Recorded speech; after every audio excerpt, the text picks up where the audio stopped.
Okay, so for this example, we need to know the triangle inequality theorem. And basically, if you have the length of each side of a triangle, what the triangle inequality theorem states is that it is only possible to have a triangle if A plus B is greater than C, A plus C is greater than B, and B plus C is greater than A. So if you want to determine if the given numbers can be the measures of the sides of a triangle, yes, it's good to check all three, but the main one would be adding the two smallest numbers and making sure that it is greater than the largest. So for example, for number 1, 7 is the largest, so we just want to make sure that 5 plus 4 is greater than 7. And that does work. So it is possible to make a triangle. If you look at number 2, so 6 is the largest, so we want to make sure that 3 plus 2 is greater than 6, and that does not work, okay?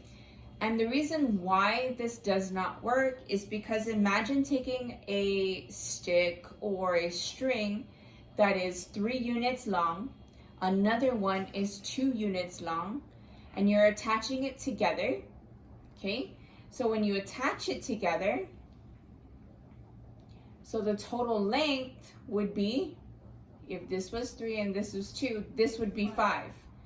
Now if you take this end and you attach it to one end of the segment that's 6 units, okay?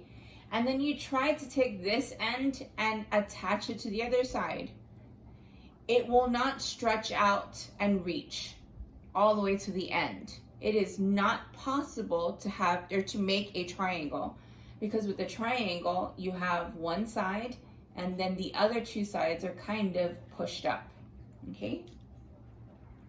So this is not possible to make a triangle.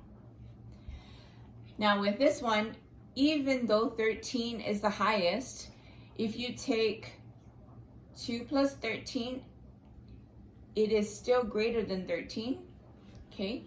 And this is, yes, it is possible to make a triangle. Now for the second part of this example, 2 sides of a triangle are given, and we want to find the range of possible measures for the third side. Now for this one, you want to make sure that the third number is between A plus B and A minus B, where A is the larger of the 2 numbers given, okay?